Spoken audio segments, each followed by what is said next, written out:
Bismillah, Assalamualaikum warahmatullahi wabarakatuh. Alhamdulillah, tidak pernah berhenti kita selalu memuji dan memuja Allah. Dan banyak sekali nikmat Allah melimpah kepada kita yang harusnya kita nikmati dan kita syukuri. Termasuk Allah subhanahu wa ta'ala masih memberikan kita nikmat Islam dan iman, serta kesempatan waktu seperti di saat sekarang, di hari ini yang kita bisa bahasakan adalah hari emas kita. Karena pada hari ini kita masih bisa menambah kantong-kantong amal soleh kita dengan amal-amal dan pahala yang melimpah. Serta juga kita bertaubat dari dosa-dosa bila masa lalu ada, sehingga akhirnya kita lepas dari hukuman Allah subhanahu wa ta'ala. Maka kita syukuri alhamdulillah dan kita isi semua dengan ketaatan. Dan jadi kita panjatkan salam hormat kita kepada utusan Allah Nabi besar Muhammad sallallahu alaihi wa ala alihi wa sahbihi wasallam, sebagaimana Allah telah perintahkan kita untuk mengucapkan salam hormat tersebut. Baik, kita akan melanjutkan seperti biasa bila Allah subhanahu wa ta'ala mudahkan bedah buku kita agar doa dikabulkan dan sebab-sebab terkabul dan tertolaknya doa berdasarkan Al-Quran dan juga As-Sunnah, yang ditulis oleh Dr. Said bin Ali bin Wahf Al-Qahtani. Dan kita akan masuk ke pembahasan kedua, beberapa penghalang bagi terkabulnya doa. Kalau yang lalu kita sempat bahas sebab diterimanya doa. Dan saya berharap tentunya kita sudah faham semuanya tentang masalah syarat-syarat diterimanya doa, yaitu ada 5 ya, yang sudah kita bahas yang lalu. Dan saya coba ingatkan secara garis besar tentang syarat diterimanya doa tersebut, yaitu yang pertama ikhlas karena Allah subhanahu wa ta'ala, dan itu poinnya ada dari halaman 26 sampai halaman 28. Dan sudah panjang lebar kita jelaskan tentang poin tersebut. Syarat kedua mengikuti Rasulullah SAW, dan ini memang syarat mutlak. 2 syarat ini syarat mutlak diterimanya amal, ikhlas dan mutaba'ah atau mencontohi Nabi SAW. Kemudian syarat yang ketiga, syarat kedua itu berada dari halaman 28 sampai di halaman 32. Syarat ketiga, percaya dan yakin akan dikabulkan oleh Allah, atau bahasa lainnya sangka baik dengan Allah. Jangan bersangka buruk, menganggap Allah tidak akan terima doa saya atau tidak akan menyembuhkan penyakit saya dan seterusnya. Jadi kita sangka baik dan kita yakin Allah akan terima doa kita. Itu sudah dibahas dari halaman 33 sampai di halaman 35. Dan syarat keempat, menghadirkan hati pada saat berdoa dan khusyuk. Kemudian itu dibahas dari halaman 36 sampai pertengahan 37. Yang terakhir syarat kelima yang kita bahas pada pertemuan lalu, adanya keinginan yang kuat dan tekad dan kesungguhan dalam berdoa. Artinya jangan bercanda, jangan hanya kapan ada waktu dan seterusnya. Baik, kita akan masuk pembahasan kedua kita, yaitu beberapa penghalang bagi terkabulnya doa. Yang juga termasuk hal yang penting untuk dibahas ya. Sehingga bukan hanya sekedar memenuhi syarat, tapi bagaimana kita mengetahui ternyata ada hal-hal yang juga bisa menghalangi dikabulkannya doa. Walaupun Bapak Ibu sekalian memenuhi 5 syarat tadi, tapi ternyata masih ada penghalang yang kita lahirkan dalam doa kita. Nanti yang kita sebutkan penghalang-penghalang tersebut, di sini disebutkan ada 6 poin ya.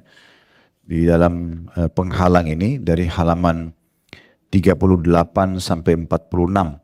Itu disebutkan ada 6 penghalang, maka tentu saja berarti doa kita juga belum diterima. Itu yang dimaksudkan dengan penghalang. Baik, di sini kata penulis saya bacakan dulu di pembahasan kedua beberapa penghalang bagi terkabulnya doa. Penghalang atau al-mani' dalam bahasa Arab secara etimologi atau dalam bahasa berarti dinding pembatas antara 2 perkara. Apa yang karenanya ada, apa yang karena adanya mengharuskan tidak adanya sesuatu, tapi tidak adanya tidak mengharuskan adanya tidak adanya sesuatu secara zat. Ini adalah lawan dari definisi syarat. Maksudnya bukan berarti kalau kita penuhi sesuatu perbuatan lalu kemudian kita datangkan penghalangnya, kemudian kita berharap itu bisa dikabulkan sebagaimana kami jelaskan tadi. Itu yang dimaksudkan dengan permasalahan ini.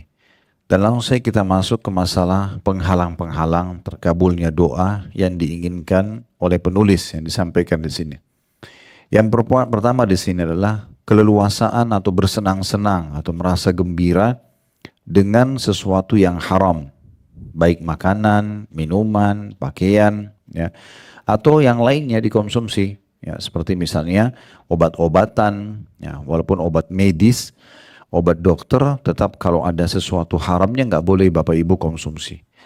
Makanya Nabi SAW mengatakan dalam hadis yang sahih, Allah tidak menjadikan kesembuhan kalian pada hal-hal yang ia haramkan. Jadi kalau dokter bilang ibu dan bapak tidak bisa sembuh kecuali minum obat ini, tapi obat ini dari babi misalnya, nggak boleh. Ya. Karena Nabi SAW bilang Allah tidak mungkin jadikan kesembuhan pada sesuatu yang ia haramkan. Dan Nabi SAW sudah mengatakan Allah tidak turunkan satu penyakit kecuali Allah turunkan bersamanya obatnya. Maka berobatlah wahai hamba-hamba Allah. Nah, Nabi SAW sudah pastikan pasti ada obatnya yang halal, tidak harus yang haram. Karena memang dipastikan tidak ada satu penyakit pun kecuali pasti Allah sudah turunkan obat bersamanya. Dan tentu kita punya banyak sekali ikhtiar-ikhtiar dalam Islam. Kita bukan seperti orang non-muslim yang andalannya hanya medis saja. Sakit, konsultasi dokter, obat dokter, atau semua ya urusan medis, operasi dan segala macam gitu ya. Kalau kita dalam Islam terlalu banyak pilihannya. Kita bisa memulainya dengan doa dulu. Misalnya, kita berdoa agar Allah SWT sembuhkan. Dan berapa banyak orang yang tidak interaksi sama medis tapi dengan doa bisa sembuh. Kemudian bisa kita menggunakan pengobatan nabawiyah. Seperti misalnya menggunakan habbatus sauda, ya, atau jintan hitam biasa kita Indonesia ya. Kata Nabi SAW, habbatus sauda dawa'un likulli da'il lasam. Biji hitam adalah obat untuk semua penyakit, ya, kecuali kematian gitu ya. Jadi ibu-ibu misalnya kalau lagi masak nasi bisa ditaburin jintan hitam ya, sayuran misalnya ya. Jadi digunakan, atau kita bisa ambil beberapa butir, 2-3 butir, itu diisap-isap, itu manfaatnya besar sekali. Nah, mungkin penelitian sudah cukup banyak berhubungan dengan masalah itu. Juga kata Nabi SAW, kesembuhan pasti terjadi pada 3. Lalu disebutkanlah mengkonsumsi madu. Itu kata Nabi SAW, ini pasti bisa menyembuhkan. Gitu ya. Jadi jangan kita tinggalkan masalah ini. Kita konsumsi madu itu bagian daripada kesembuhan. Jadi sebelum medis pun sudah banyak ikhtiar yang Islam tawarkan gitu ya. Kemudian juga ada kai itu pengobatan dengan besi panas yang biasa dikagetkan tubuh. Ini biasa kalau orang stroke. Walaupun Nabi SAW menyarankan dalam hadis yang lain, kita dianjurkan agar kai dijadikan pengobatan terakhir. Ya. Tetapi ini contohnya, kita ada dalam Islam solusi-solusi dulu ya. Kemudian juga kita ada introspeksi diri dari pelanggaran-pelanggaran agama. Berapa banyak orang yang diuji dengan penyakit karena dosanya, ya, maka dengan dia beristighfar kepada Allah, dia taubat, bisa sembuh dosa-dosanya.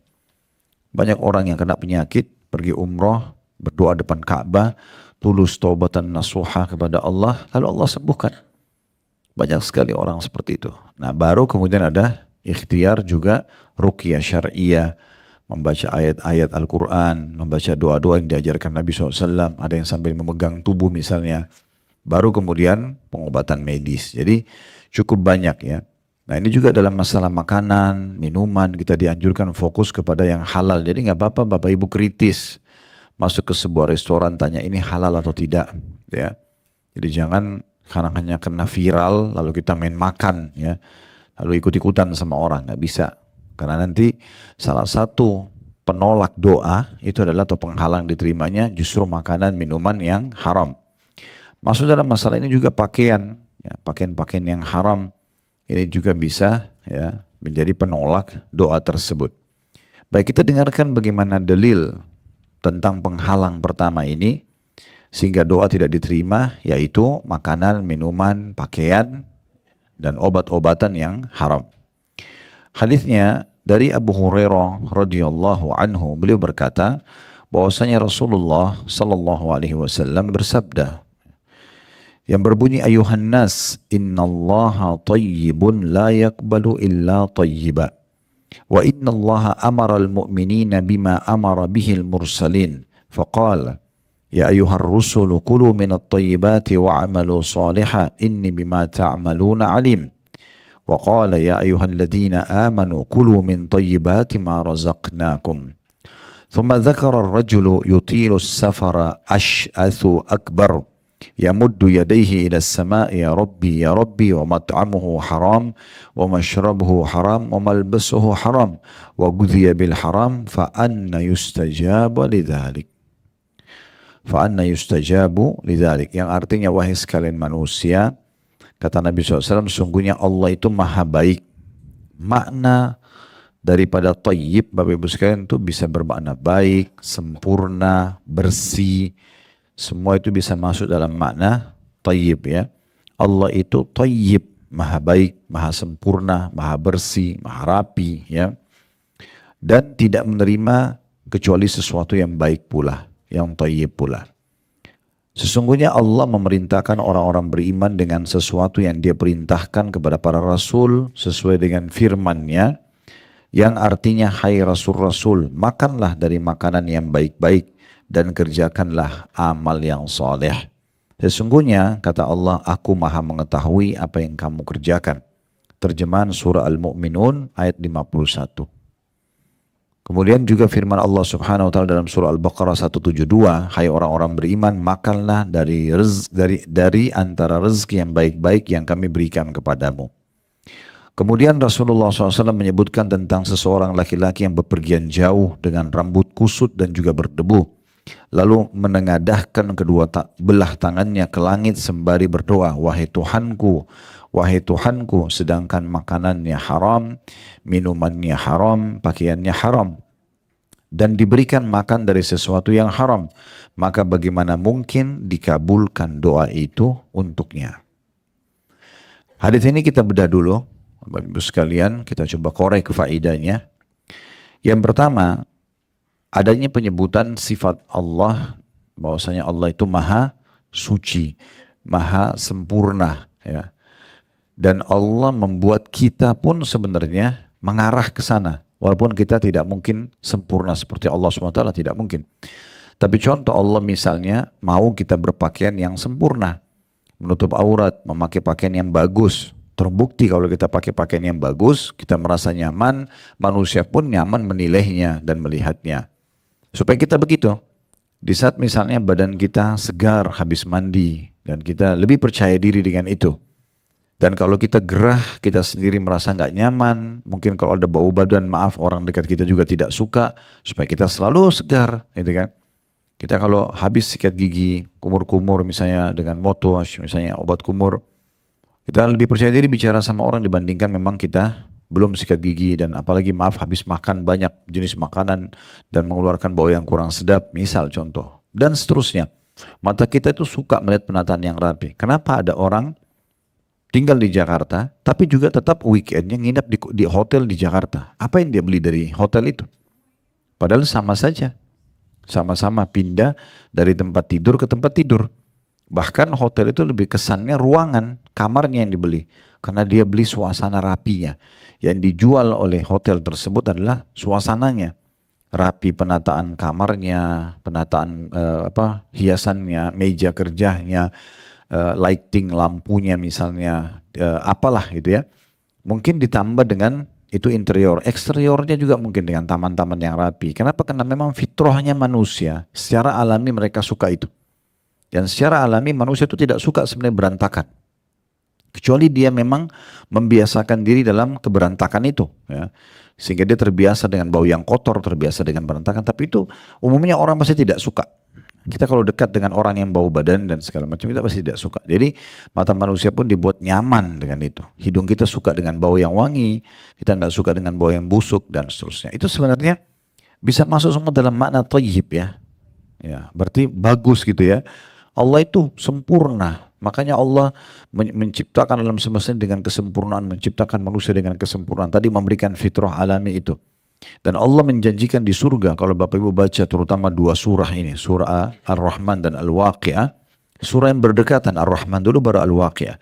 Di situ dirincikan dengan sangat detail masalah surga, permadaninya, istanahnya, pelayan-pelayannya. Dan kalau kita baca hadis-hadis tentang masalah surga, itu semuanya sempurna. taman-tamannya bagus, pelayan-pelayannya, bidadari-bidadari cantik dan gagah, baju-baju mereka bagus, dipan-dipannya, wah semuanya sangat bagus gitu ya. Kenapa itu yang dijanjikan? Karena memang itu semua thayyib, ya. Itu semua bagus dan berkualitas. Jadi Allah itu sempurna dan Allah tidak terima kecuali itu juga. Jadi kalau yang ugal-ugalan, asal-asalan itu semua tidak diterima oleh Allah Subhanahu wa taala. Apalagi kalau dasarnya kotor, ya. Kotor, jorok itu semua tidak akan diterima oleh Allah Subhanahu wa taala. Dia sholat tapi najis misalnya, nggak diterima. Setetes kencing saja sudah batal sholatnya, batal wudhunya, nggak diterima sholatnya. Misal contoh, nah semua itu. Makanya kita ambil pelajaran pertama kalau Allah itu maha sempurna dan Allah menginginkan kita orang-orang beriman juga menuju ke sana. Dan selalu kita lihat makanan itu yang diperintahkan kita konsumsi digabungkan antara dua syarat, halalan thayyiba.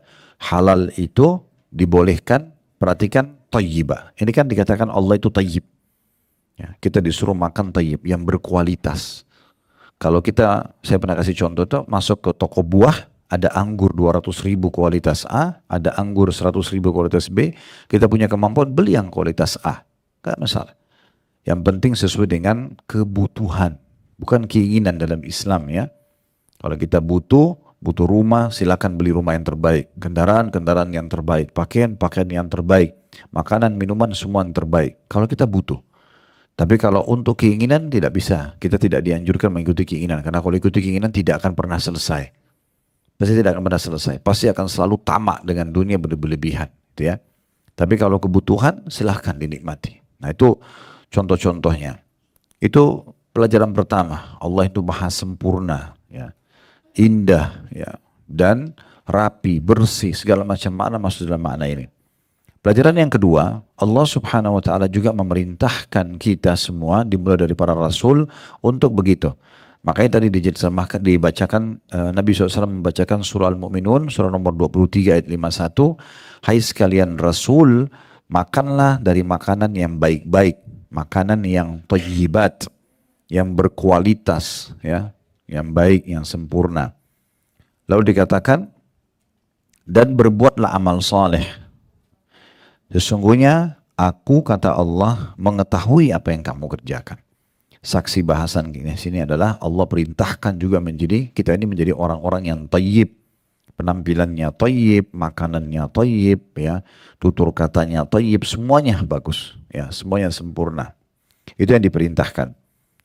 Kemudian juga diangkat firman Allah Subhanahu wa taala, ya ayyuhallazina amanu kulu min thayyibati ma razaqnakum. Hai orang beriman, makanlah di antara rezeki yang baik-baik yang kami berikan kepadamu. Salah satu makna ayat ini adalah tidak boleh makan makanan basi, makanan expire, sudah rusak. Ayam itu halal, tapi kalau sudah basi, thayyibnya hilang. Jadi haram dimakan, karena akan mendatangkan mudarat ya. Jadi kalau ibu dan bapak mau faham ini halal atau tidak, maka kita lihat juga salah satu penelitian ulama adalah efek samping.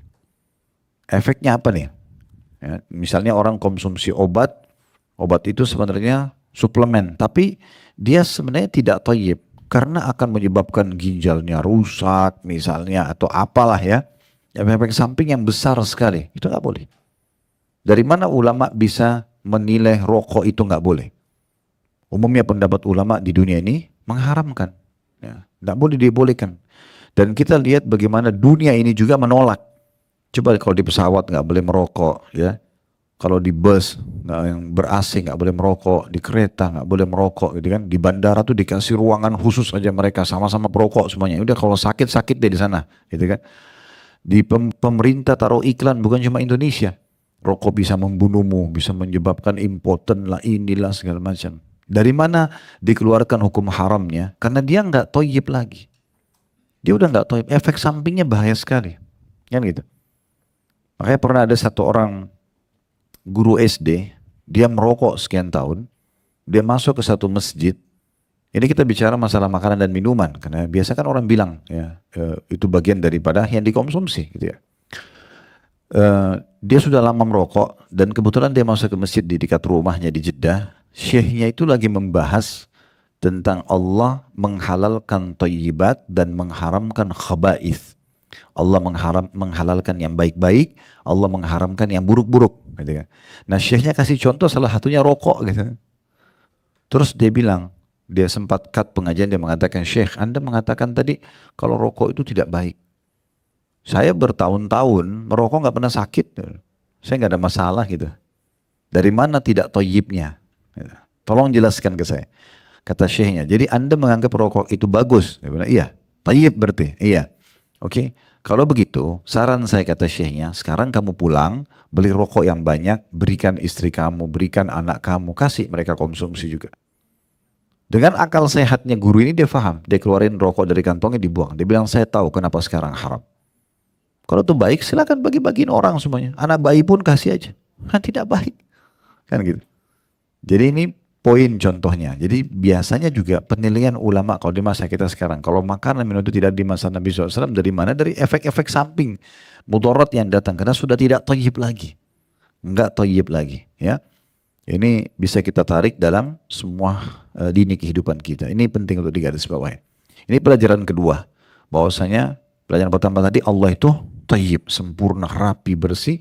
Kemudian pelajaran kedua dari dua potongan ayat tadi, surah Al-Mu'minun ayat 51 dan Al-Baqarah 172, Allah menyuruh kita juga menjadi orang-orang yang thayyib makanannya, thayyib pakaiannya, semuanya bagus gitu ya. Yang sudah kita berikan contoh rasional tadi. Kita juga menghidangkan makanan buat diri kita dan buat orang sekitar kita. Kalau yang bagus, orang juga semangat makan. Pahalanya juga jadi besar. Ya, sampai memberikan makan yang berkualitas itu bagian daripada ibadah yang besar pahalanya.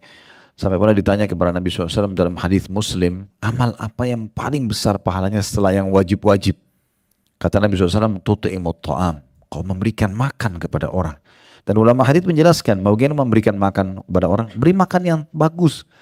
Sehingga mereka mau makan semuanya dan pahala kita maksimal. Sebagian salaf mengatakan, saya menyiapkan makanan kesukaan dan sempurna 10 sahabat saya. Lebih saya sukai daripada semalam suntuk saya sholat tahajud. Karena besarnya pahala memberikan makanan yang berkualitas kepada orang gitu ya. Nah ini juga bagian daripada yang bisa dihubungkan dengan dua ayat ini. Jadi kita pun konsumsi yang baik, kita pakaian yang baik, kita silakan tempat tinggal yang baik, kendaraan yang baik, tapi ingat batasan dan perbedaannya adalah kebutuhan dan bukan keinginan. Karena kalau kita ikuti keinginan kita, kita tidak akan pernah, lemari baju kita nggak akan cukup. Karena beli terus, alasannya kenapa? Diskon. Nah diskon tidak akan habis sampai hari kiamat ya. Jadi sesuai dengan kebutuhan saja. Butuh silakan ya. Pelajaran ketiga ini jadi saksi bahasan kita di potongan akhir hadis. Nabi SAW menyebutkan ada orang yang diberikan ciri-ciri luar biasa di sini ya. Bepergian jauh. Dalam kondisi rambutnya kusut. Dia ini ceritanya orang ini pengemis. Dia pergi jauh karena mengemis sana sini sampai membuat rambutnya kusut, badannya berdebu ya. Lalu kemudian saking susahnya hidupnya dia pun menengadahkan ya, mengangkat tangannya ke langit sambil mengatakan wahai Tuhanku, wahai Tuhan. Seakan-akan dia bilang berikan aku rezeki, aku miskin, aku susah gitu ya. Minta sama Allah. Nah ini penghalangnya. Kata Nabi SAW, bagaimana diterima dari dia? Sedangkan ini penghalangnya, makanannya haram, minumannya haram, pakaiannya haram. Dia sendiri kalau makan, minum, ya dia cari dari yang haram. Dan juga dia diberi makan dari sesuatu yang haram. Bagaimana mungkin dikabulkan untuknya? Perhatikan potongan terakhir ini penting ya. Yang kata Nabi SAW, dan dia diberi makan dari yang haram. Di sini ada sebuah hukum keluar. Atau dikeluarkan oleh para ulama. Kalau Bapak Ibu diberikan makanan oleh seseorang dan Bapak Ibu tahu dari sumber income haram, nggak boleh makan. Kalau kita tahu sumbernya dia income-nya haram. Maaf, dari pelacuran, dari riba, ya, dari hal-hal atau manipulasi data misalnya. Dan dia tidak punya sumber income lain, dan kita dikasih dan kita tahu itu dari situ, nggak boleh kita makan. Karena di sini dikatakan, ya sebenarnya kan potongan hadis perhatikan ya, sudah cukup sebenarnya Nabi bilang, sedangkan makanannya, minumannya, pakaiannya haram. Karena sudah cukup ya.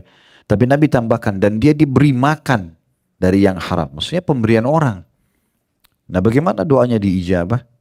Jadi harus hati-hati. Tapi kalau bagaimana hukumnya? Bagaimana hukumnya kalau seandainya ada orang kasih kita nggak tahu? Itu nggak apa-apa. Itu hukum umum namanya. Kembali kepada hukum umum ya. Kita tidak tahu maka boleh kita konsumsi. Baca bismillah nggak masalah. Tapi kalau kita jelas tahu sumbernya dia ini haram, jangan dikonsumsi. Nggak boleh. Ya.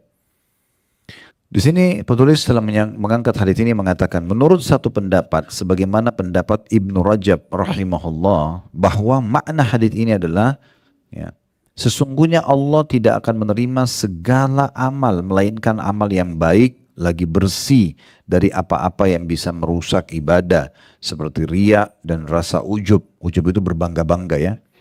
Tidak pula dari harta kecuali yang baik dan halal, karena thayyib atau baik dan sempurna digunakan untuk perkataan, untuk perbuatan, perkataan dan keyakinan. Dan maksudnya adalah bahwa para rasul dan umatnya diperintahkan untuk memakan makanan yang baik dan menjauhi yang tidak baik dan juga yang haram. Juga di akhir hadis disebutkan bahwa sebab tidak diterkabulnya doa adalah karena leluasa atau bersenang-senang dalam perkara-perkara haram, seperti makan, minum, pakaian, dan mengkonsumsi barang yang haram. Oleh karena itu, para sahabat Rasul dan orang-orang soleh sangat berusaha keras untuk mendapatkan makanan yang halal dan menjauhi yang haram.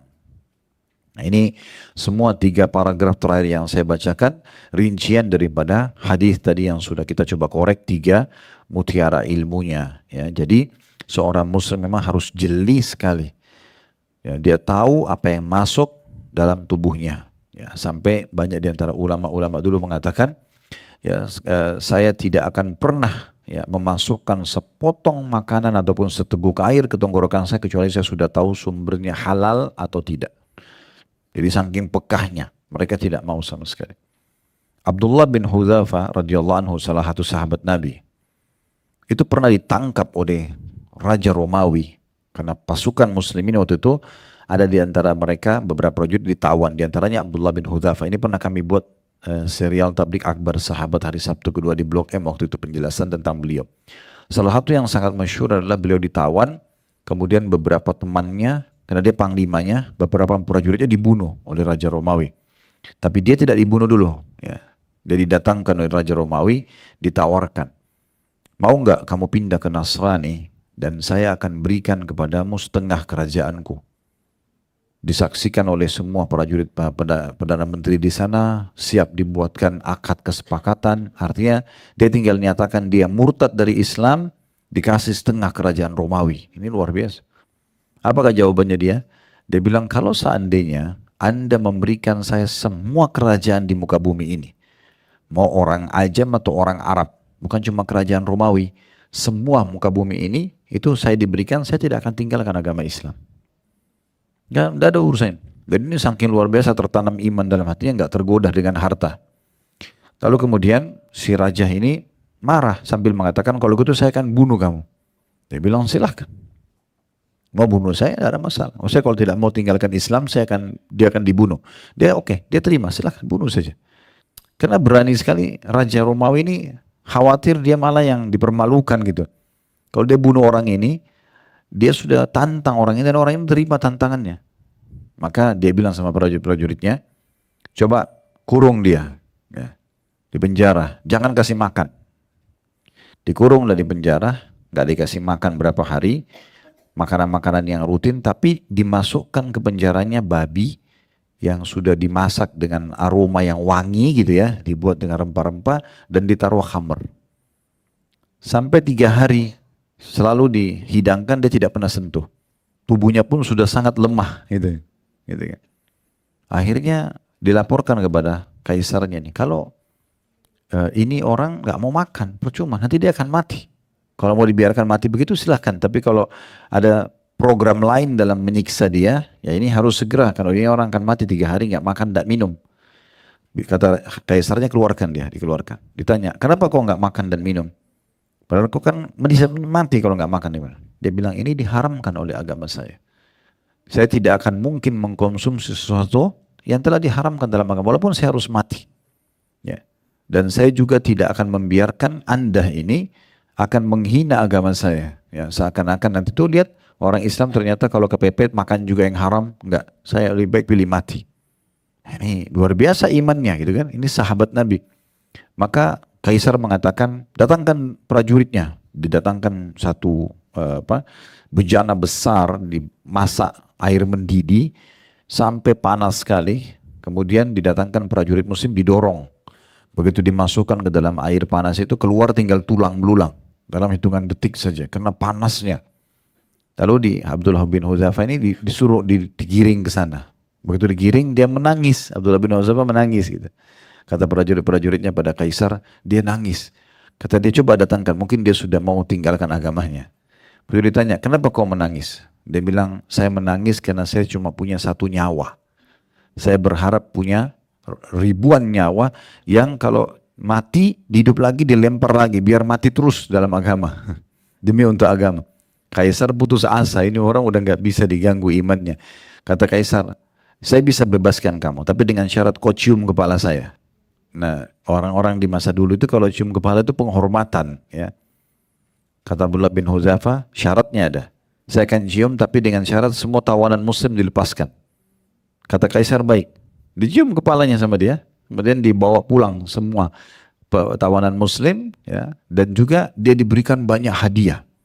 Banyak sekali, pakaian-pakaian bagus, berikan harta sampai dia pulang. Waktu Umar bin Khattab tahu ceritanya, Umar bin Khattab mengatakan itu di masa kerajaannya dia.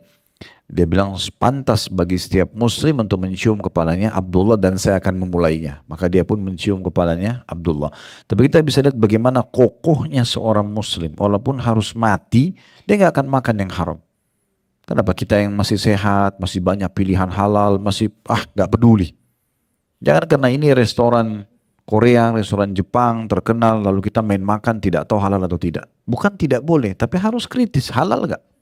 Kalau sudah ada sertifikasi halal silahkan, gak ada masalah. Kan gitu. Jangan hanya karena viral main makan, berbawa nanti sebentar berdoa nggak akan diterima. Gitu. Apalagi kita tidak tahu efeknya. Toh juga kan kita pahami begini ya Bapak Ibu sekalian. Makanan itu kan cuma di ujung lidah. Ya, kalau rasa, kita bicara rasa, saya nggak bicara nutrisinya, vitaminnya, karena macam-macam makanan masing-masing punya kelebihan vitamin ya. Ada yang dominan vitamin A, vitamin B, vitamin D dan segala macam. Oke. Tapi kita bicara rasa, di mana rasa itu? Di lidah, ujung lidah saja. Kan gitu. Kalau kita rasa ini pedas, ini asin, oh ini enak, itu ujung lidah. Kalau sudah lewat ukuran sepertiga jari kita ke tenggorokan, kita sudah nggak tahu yang mana ayam, yang mana tempe, yang mana sambal enak atau tidak. Udah nggak ada urusannya. Jadi jangan kena urusan ujung lidah saja ini, nafsu di sini, lalu kita masuk kepada sesuatu yang haram. Ya. Coba direnungi baik-baik gitu ya. Itu nggak ada manfaatnya kalau kita harus paksakan diri ke situ. Karena banyak orang tidak peduli, main sembarangan saja. Konsumsi ini dan konsumsi itu. Ini juga sekaligus saya sampaikan walaupun dia cuma korelasinya kecil sekali ya, karena bukan masalah haram atau halalnya, tapi seperti masalah pemboikotan terhadap produk-produk Yahudi sekarang. Dukung itu. Kenapa nggak didukung? Kenapa kalau ibu nggak minum kopi Yahudi misalnya atau makan? Kenapa kalau nggak makan minum? Masih banyak makanan lain gitu kan. Daripada makan makanan itu terkenal restorannya, lebih baik makan makanan Sunda kah, makanan apalah orang Betawi lah, banyak makanan tradisional kita yang enak-enak gitu. Kenapa harus ini? Oh tren, foto di dalam restorannya lah, dalam kafenya lah. Nah, ini saudara kita lagi dibantai di sana, kan gitu. Ini sayang banget ya. Bukan karena makanan mereka haram di sini, tapi permasalahannya ini peduli terhadap agama nggak? Gitu. Paling tidak kalau ibu dan bapak sekalian tidak bisa ikut perang sana, dukunglah dengan ini gitu ya. Dan kita masih banyak makanan-makanan yang sudah jelas halal, tradisional, enak-enak gitu ya. Makanan muslim, kenapa harus ke sana gitu. Ini contohnya. Ini sedikit ada korelasi saya bilang tapi kecil, korelasinya bukan masalah haramnya tapi masalah kepeduliannya. Baik, kemudian beliau mengangkat hadis Aisyah radhiyallahu anha. Beliau mengatakan Abu Bakar Siddiq radhiyallahu anhu. Jadi Aisyah istri Nabi SAW sekaligus anaknya Abu Bakar. Dia cerita tentang ayahnya. Abu Bakar Siddiq radhiyallahu anhu pernah mempunyai sahaya mencari nafkah untuk dirinya. Dan beliau pun Abu Bakar memakan makanan dari hasil kerja budak muda tersebut. Pada suatu hari sahaya tersebut datang membawa makanan, maka Abu Bakar Siddiq memakannya. Lantas sahaya tersebut berkata, tahukah anda apa yang anda makan ini? Abu Bakar berkata, apa? Lalu jawabnya, dulu saya pernah menjadi tukang tenun untuk seseorang di masa jahiliyah. Dan saya bukanlah penenun yang baik, kecuali hanya tipu belaka. Kemudian ia memberi saya upah dan itulah sebagian dari apa yang Anda makan ini. Maka Abu Bakar memasukkan jarinya ke tenggorokannya, lalu ia memuntahkan segala yang ada di perutnya. Disebutkan oleh Imam Bukhari. Jadi lebih tepatnya riwayat ini Abu Bakar itu di masa perbudakan dulu ya. Jadi waktu itu seluruh dunia punya budak, pasar-pasar budak banyak. Perbudakan ini Bu, Bapak sekalian didapat dari tawanan perang, dari orang yang dirampok. Karena masa dulu tidak ada keamanan kayak kita sekarang. Kita sekarang Masya Allah aman, mau kemana-mana pakai pesawat aman, darat ada kriminal tapi kecil gitu ya. Kalau masa dulu tuh tidak ada keamanan. Mungkin kita kalau masa-masa kerajaan-kerajaan dulu ya belum berdiri negara Indonesia, mungkin kita kalau dari Jakarta ke Bandung aja naik kuda kan belum ada mobil, kita bisa dirampok tengah jalan misal gitu. Kan bisa terjadi. Seluruh dunia bisa begitu. Nah biasanya orang-orang kalau dirampok atau dikalah dalam perang itu dijual di pasar-pasar budak. Itu ada perbudakan. Cuma Islam datang mengatur hukum tentang perbudakan ini. Kita dianjurkan kalau punya budak justru kita bebasin. Allah berfirman tahrirur raqabah, faqur raqabah, bebasin budak gitu ya. Nah budak-budak ini kalau Bapak Ibu masa itu hidup, kita bisa beli mereka di pasar, kita bisa pekerjakan mereka. Dipekerjakan kemudian bisa hasilnya dibagi. Biasanya begitu ya. Abu Bakar ini punya salah satu hamba sahaya yang dipekerjakan, tapi Abu Bakar bukan ambil hasilnya. Abu Bakar hanya bentuk penghormatan kepada budaknya ini. Kalau budaknya pulang, itu seringkali bawa makanan dari hasil kerjanya. Sebagai bentuk penghormatan Abu Bakar makan sama-sama sama budaknya gitu ya.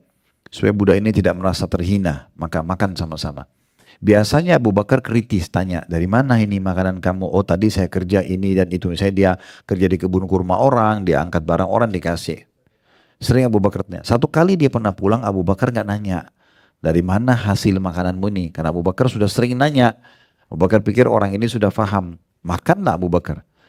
Pada saat selepas atau selesai makan, budak itu nanya, apakah Anda tahu dari mana income ini tadi saya beli? Biasanya Anda tanya. Kata Abu Bakar tidak. Dia bilang dulu di masa jahiliyah saya pernah pura-pura jadi dukun. Ya, tukang peramal gitu ya. Jadi peramal. Terus saya pernah ramal satu orang, ramalannya kebetulan betul. Kebetulan gitu ya. Jadi kebetulan betul ramalannya. Lalu orang itu berhutang sama saya. Dia mau bayar tapi dia belum punya. Sekarang dia baru bayar, hari ini dia baru bayar. Setelah masuk Islam apa dibayar. Jadi ini hasil dari dukun. Hasil ramalan gitu. Abu Bakar begitu dengar, korek tenggorokannya dimuntahin sama dia. Dia nggak mau masuk ke perutnya. Nah ini contoh salah satu riwayat juga tentang masalah kepedulian terhadap konsumsian yang masuk ke dalam tubuh. Nggak boleh sembarangan. Dalam riwayat lain disebutkan oleh Abu Nuaim dalam kitab Al-Hilyah atau Hilyatil Awliya tepatnya, dan Imam Ahmad dalam kitab Az-Zuhud terdapat tambahan, dikatakan kepada Abu Bakar, semoga Allah merahmatimu, Anda lakukan semua ini hanya karena sesuap makanan yang kuberikan. Masih budaknya tanya, apakah Anda mengorek tadi tenggorokan muntahin makanan hanya karena sesuap makanan yang sempat Anda makan dari itu? Abu Bakar menjawab, seandainya makanan tersebut tidak keluar kecuali bersama dengan nyawaku, pasti aku akan lakukan. Sebab aku pernah mendengar ya Rasulullah SAW bersabda, kullu jasadin nabata min suhtin fannaru awla bihi. Karena setiap anggota tubuh yang tumbuh dari makanan yang haram, maka neraka lebih pantas atau lebih baik baginya. Oleh karena itu, aku takut tumbuh dari anggota tubuhku sesuap yang haram. Tentu di buku sini dipakai kata saya dan aku ya. Saya sengaja pribadi Bapak Ibu sekalian untuk memakai istilah aku aja. Karena di sini dia sebutkan bersama nyawaku ya. Jadi supaya semakna atau sama saja retorika yang digunakan. Tapi intinya riwayat lain menjelaskan rupanya si budak itu bertanya waktu lihat Abu Bakar korek tenggorokannya muntahin, apakah Anda muntahkan ini hanya karena sesuap makanan? Rupanya Abu Bakar baru makan sesuap, belum makan banyak gitu. Anda sampai lakukan muntah seperti ini dimuntahkan. Kata Abu Bakar, kalau seandainya untuk mengeluarkan tadi sesuap yang haram itu harus ruhku aku pertaruhkan sampai mati, nggak apa-apa. Lebih baik aku mati daripada mengkonsumsi sesuap yang haram tadi. Karena aku pernah mendengarkan Nabi SAW bersabda, setiap anggota tubuh yang tumbuh dari makanan haram, maka neraka lebih pantas baginya. Nah, jadi di sini kehati-hatian sekali. Jadi ternyata mengkonsumsi yang haram, makanan dan minuman bukan hanya menolak doa, tapi juga menjadi penyebab anggota tubuh kita bisa masuk ke dalam api neraka. Wa na'udzubillah. Dan berapa banyak orang, Bapak Ibu sekalian yang tidak sadar, dia konsumsi untuk dirinya yang haram, terjadi keributan rumah tangganya, terjadi penyakit kronis yang tidak sadar, itu dari konsumsi yang haram. Dan juga terjadi hal-hal yang buruk, dia konsumsikan anaknya dari yang haram. Saya pernah ngisi tablik akbar itu di Makassar, dan yang isi, kebetulan waktu itu kesempatan saya untuk ngisi, tapi karena ada Dr. Zaid Abadi datang dari Jordan, waktu itu saya minta beliau ngisi. Alhamdulillah beliau setuju. Dan salah satu yang beliau sampaikan tentang masalah bahayanya pendapatan haram. Dia bilang, didukil sama dia beberapa perkataan ulama, bahwasanya berapa banyak orang yang lahir dari keturunan dia, dari anak-anak dia yang dia berikan konsumsi haram dari masih di perut sampai besar, itu menjadi pembunuhnya. Akhirnya anaknya bunuh, orang tuanya hanya kena kejar warisan. Itu kadang-kadang sumbernya dari masalah konsumsian haram.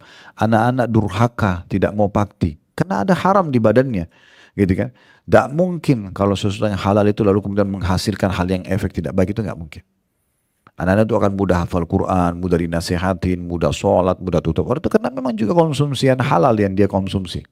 Makanya kita harus peka sekali dalam masalah-masalah seperti ini. Karena energi yang kita gunakan keseharian kan dari makanan dan minuman yang kita konsumsi. Gitu ya. Di dalam hadis yang telah dibicarakan di awal, kata penulis, bahwa lelaki dalam cerita Rasulullah SAW yang bersenang-senang makanan, ya, memakan yang haram, sebenarnya telah datang dengan 4 perkara yang semestinya merupakan sebab-sebab doa dikabulkan. Yang pertama, jadi maksudnya ingat tadi riwayat pertama ya, riwayat yang tadi orang yang safar, badannya lusuh, penuh dengan debu ya. Ini sebenarnya kata penulis, dalam riwayat itu ada 4 perkara pada diri orang itu sebenarnya diterima doanya. Yang pertama safar. Kan salah satu waktu mustajab itu pada saat safar. Nah orang itu lagi safar tuh diceritakan. Kata beliau ini berarti ada syarat dikabulkan doa sebenarnya dari orang tersebut. Yang kedua, pakaian dan keadaan yang memberikan kesederhanaan. Karena dia bajunya lusuh, berdebu. Ini berarti orang ini lagi susah. Ya. Dan Rasulullah SAW pernah bersabda, Rubba ash'athu madfu'in bil abwabi law aqsama alallahi la abarra. Berapa banyak orang yang rambutnya kusut, berdebu, ditolak di depan pintu-pintu para pembesar dunia. Misalnya orang-orang yang punya kekayaan, bisa orang mengemis minta-minta, ditolak-tolak, tidak dikasih. Berapa banyak orang begitu keadaannya, rambutnya kusut, penampilannya susah gitu ya. Kotor karena memang dia nggak punya apa-apa, ditolak-tolak depan rumah orang, tapi seandainya dia bersumpah dengan nama Allah, niscaya Allah akan tepati sumpahnya. Artinya bukan tolok ukur orang itu berantakan pakainya lalu tidak diterima oleh manusia lalu ditolak oleh Allah, enggak. Justru banyak di antara mereka yang bersumpah atas nama Allah lalu Allah kabulkan. Ini hadis diriwayatkan Imam Muslim. Saya tiba-tiba teringat ada satu cuplikan ceramah, itu di musim haji. Ada satu grup travel datang dari Maroko waktu itu. Dan kebetulan yang punya travelnya menceritakan. Ya, lalu diviralkan waktu itu di musim haji. Dia cerita, dia bilang, saya datang di Mekah waktu itu. Dan tiba-tiba saya dikagetkan informasinya hotel saya belum siap. Padahal sudah bayar. Kemudian juga tenda yang akan dipakai belum siap. Saya tidak tahu harus kemanakan jemaah saya. Dia bilang. Uang sudah diterima sama orang yang akan melakukan apa yang kita booking gitu ya, handlingnya di sana. Tapi ini info tiba-tiba sudah tiba. Tapi kami sudah tiba, bukan masih di negara kami. Perjalanan dari Maroko ke Saudi lumayan gitu ya, cukup jauh karena itu di ujung Afrika Utara sana. Yang jelas Bapak Ibu sekalian, dia bilang saya pun tidak tahu harus buat apa. Saya coba beristighfar, saya coba berdoa sama Allah, tapi saya belum menemukan titik temu. Orang yang saya telepon itu nggak jawab-jawab. Ini apa solusinya? Jemaah satu bus 40-50 orang harus diselamatkan. Mau nginep di mana mereka? Mau makan di mana? Dia juga mau utang, ini bukan negaranya gitu ya. Tapi ada satu cerita unik dia cerita. Ini kisah nyata di musim haji. Dia bilang pas azan duhur, lagi mampir busnya antara Jeddah sama Mekah, itu istirahat, seperti biasa gitu istirahat di satu, terus sholat di satu masjid. Dia bilang selepas sholat, saya tiba-tiba melihat ada satu marbot masjid, cleaning service-nya, yang bersih-bersihin masjid. Orang Saudi itu kan, pemerintah Saudi kan menyewa untuk seluruh Saudi itu orang-orang Bangladesh. Ya, karena mereka punya akad itu ya. Yang dulu saya dengar itu Indonesia pun masuk, tapi Bangladesh yang kalau tidak salah mungkin lebih murah penawaran gajinya, jadi diambil gitu ya.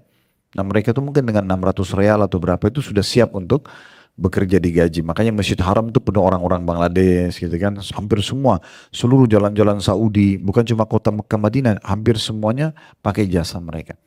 Tapi dia bilang ada satu orang Bangladesh yang bersih-bersihin masjid itu. Tinggal saya sama dia, kata pemilik travel. Tiba-tiba hati saya berpikir, kenapa saya nggak minta tolong orang ini doakan, dia bilang. Terus saya datang lalu saya bilang, dan itu orang juga bahasa Arabnya masih terbata-bata sebenarnya. Tapi dia bilang, saya coba jelaskan, saya datang haji, dalam bahasa Arab saya ceritakan, ada bus, saya ada satu bus tapi hotel dan ini saya tiba-tiba saya nggak disiapkan, saya nggak tahu harus buat apa, tolong doakan sama Allah. Kata dia cuma pakai isyarat, dia cuma tunjuk langit. Dia bilang, ya Allah, itu terbata-bata dalam bahasa, bilang, bantu orang ini. Kata dia, ini kisah nyata. Dia bilang hanya 5 menit setelah orang itu angkat tunjuk langit, ya Allah bantu orang ini. Oh tukang cleaning service itu pergi, tinggalin dia. Dia bilang saya tiba-tiba ditelepon, hotel sama semuanya sudah siap. Ya.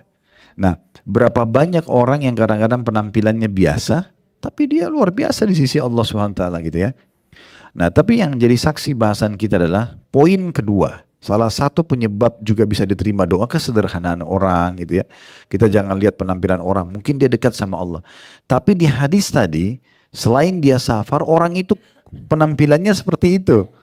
Kumuh segala macam. Kata Dr. Said, ini berarti ada yang kedua yang harusnya penyebabnya diterima doanya.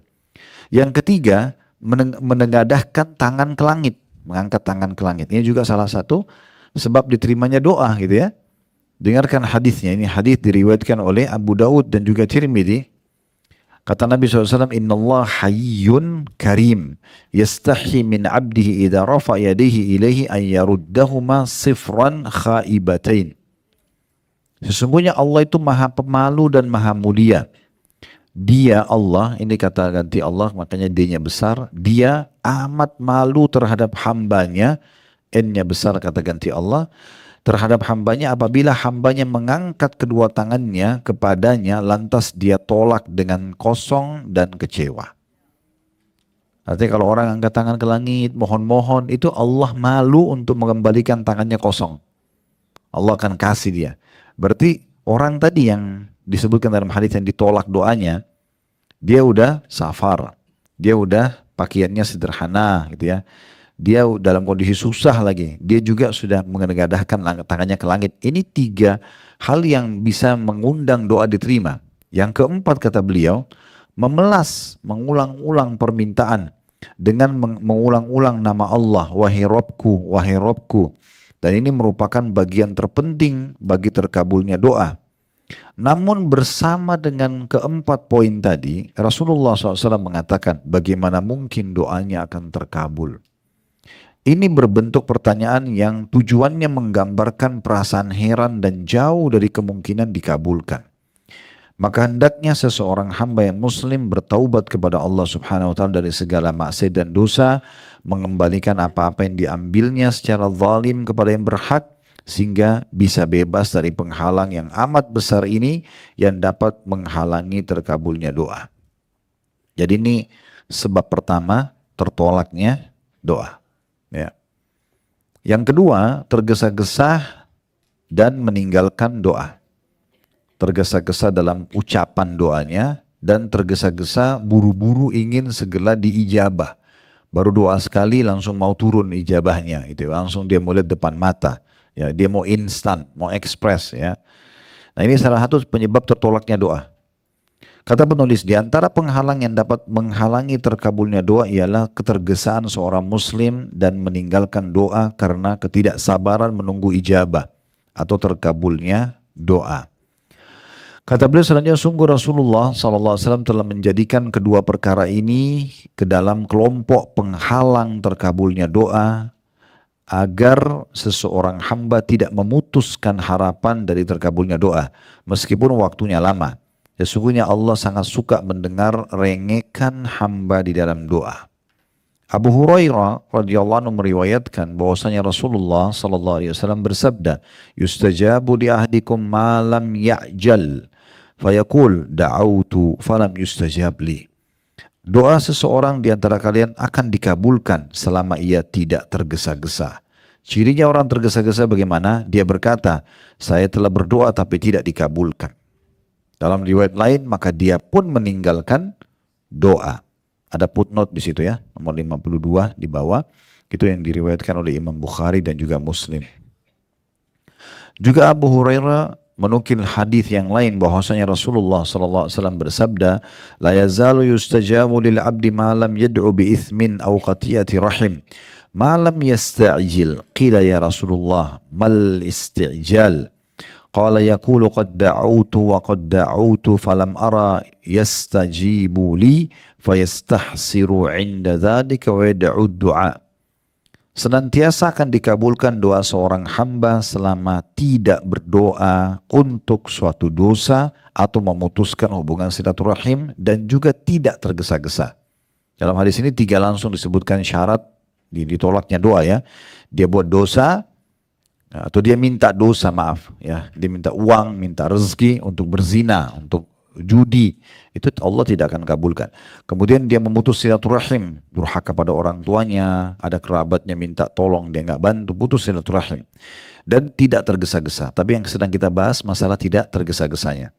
Rasulullah SAW ditanya dan para sahabat seakan-akan sudah faham nih, dosa wajarlah orang melanggar dan tidak diterima doanya, putus silaturahim wajarlah dia tidak peduli dengan keluarganya, tapi tidak tergesa-gesa ini apa maksudnya? Maka Rasulullah SAW ditanya, ya Rasulullah, apa yang dimaksud dengan tergesa-gesa? Kenapa kok bisa tergesa-gesa masuk dalam penyebab tertolaknya doa? Kata Rasulullah SAW, yaitu dia berkata, si yang orang berdoa ini, sungguh aku telah berdoa, sungguh aku telah berdoa. Maksudnya sudah berulang-ulang berdoa. Tapi ya di sini juga tidak komitmen, harusnya aku aja ya. Tapi sini diulangi ke saya, saya katakan saja, dan aku tidak melihat akan terkabul. Maka ia merasa rugi dan gagal dari doa dan akhirnya meninggalkan doa tersebut. Ya tidak sabar. Mungkin ini yang pernah saya bilang ya di awal kita bahas buku ini. Mungkin tinggal sekali lagi Bapak Ibu berdoa. Mungkin tinggal sehari lagi. Mungkin tinggal 2 hari lagi. Masa sabar seminggu tidak sabar lagi 2 hari misalnya. Masa sabar sebulan atau setahun tidak sabar 4-5 hari lagi. Kan kita tidak tahu. Ya, seperti saya pernah kasih gambaran ya. Itu kan supaya mudah difahami saja itu ya. Itu kita kalau lagi ngerasin volume radio di mobil ya, ada kan lampunya itu ya, dari 1, 2, 3 sampai pokoknya full. Kalau kita ibaratkan doa itu begitu, mungkin Bapak Ibu sudah garis di 3, mungkin ini 5 lagi nih, 2 lagi, tinggal dibesarin dikit. Harusnya begitu, saya tinggal sedikit lagi berdoa.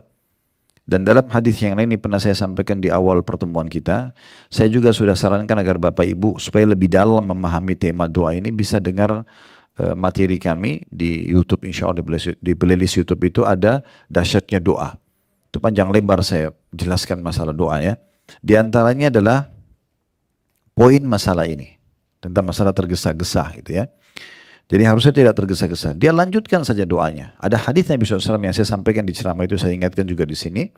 Kata Nabi SAW, kalau Allah mendengar doa yang indah dari seorang hamba, Allah menerlambatkan jawabannya.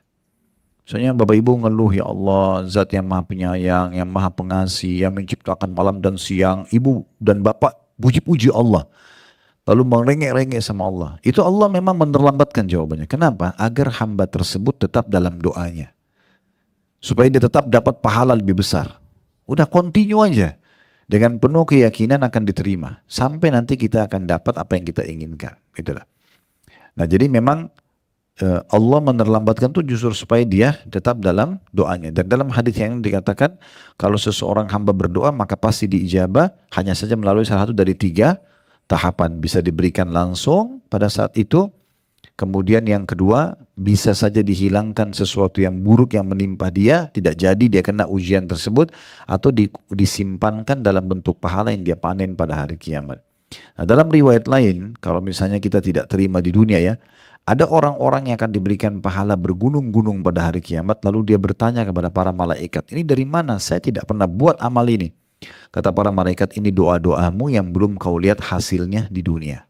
Maka pada saat itu pun mereka yang diberikan pahala bergunung-gunung itu berharap semua doa yang mereka panjatkan di dunia tidak dikasih di dunia, tapi dikasih di akhirat saja. Karena besarnya pahala yang akan mereka dapatkan. Jadi fahami baik-baik karena doa itu ibadah. Artinya kita lihat hasil atau belum lihat hasilnya tetap dicatat pahala gitu ya. Selanjutnya kata beliau di paragraf terakhir di halaman 43 ya, seorang hamba jangan tergesa-gesa mengatakan bahwa doanya tidak terkabulkan. Karena kemungkinan Allah menunda terkabulnya doa karena beberapa sebab. Boleh jadi karena syarat-syarat terkabulnya tidak sempurna. Atau melakukan penghalang-penghalang terkabulnya doa. Atau karena sebab-sebab yang lain untuk kepentingan hamba tersebut. Tapi dia sendiri tidak mengetahuinya. Apabila doa seorang hamba tidak terkabulkan, maka ia harus introspeksi diri dan bertaubat kepada Allah Subhanahu wa taala dari segala bentuk kedurhakaan kepadanya. Maksudnya kepada Allah N-nya besar ya, kepadanya, dan gembira dengan kebaikan yang disegerakan dan yang ditunda. Allah Subhanahu wa taala berfirman di dalam surah Al-A'raf ayat 56. Yang berbunyi wala tufsidu fil ardi ba'da islahiha wad'uhu khaufan wa tama inna rahmatullahi qaribun minal muhsinin. Dan janganlah kamu membuat kerusakan di muka bumi. Sesungguhnya sesudah Allah memperbaikinya, dan berdoalah kepadanya atau kepada Allah dengan rasa takut tidak diterima, supaya dia terus berdoa. Selama kita khawatir doa saya ya takut tidak diterima, kita akan selalu sempurnakan ya. Dan harapan besar akan dikabulkan. Sungguhnya rahmat Allah amat dekat kepada orang-orang yang berbuat baik.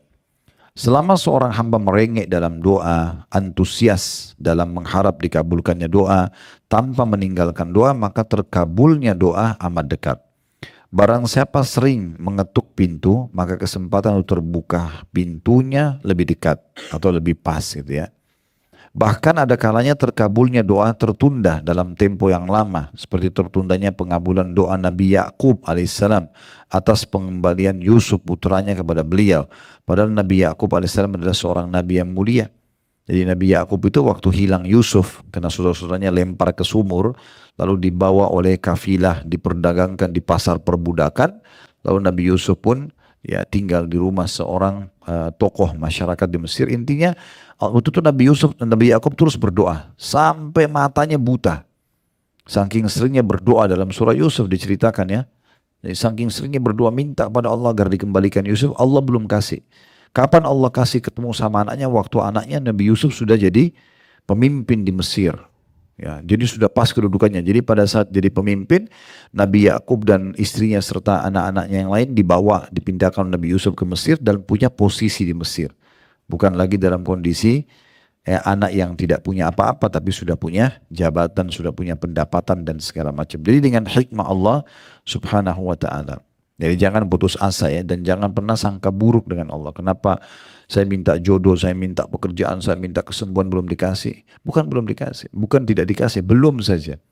Jangan putus asa, terus lanjutkan doanya. Dan saya sudah bilang ya, kalau Bapak Ibu minta sesuatu, minta yang terbaik di sisi Allah. Saya Allah mudahin jodoh yang terbaik buat saya dari sisimu, mudahin rezeki yang terbaik dari sisimu. Jangan kasih speknya. Ya. Saya minta laki-laki yang tinggi, yang kaya, yang pintar, atau minta perempuan begitu. Jadi kalau yang di depannya ini pas kebetulan orang itu adalah yang suka sama dia, tidak jadi karena bukan speknya dia. Gitu kan? Itu batal. Ingat saya ceritakan Syekh Ziyad itu ya, Dr. Ziyad yang pernah cerita. Dia waktu sebelum nikah dia bilang begini dalam doanya, ya Allah jangan kasih saya anak kecuali laki-laki. 5 kali istrinya hamil gugur semua. Karena 5-5-nya itu bayinya perempuan. Terus dia introspeksi diri, dia tanya gurunya, Syekh Albani gurunya, Syekh apa solusinya? Kata saya minta sama Allah, ya Allah berikan aku anak-anak keturunan yang baik. Menurut Allah, udah laki-laki perempuan sama saja, kita terima sebagai titipan dari Allah. Dia bilang semenjak itu saya ubah doa saya, sekarang anaknya 5 atau 6 ya.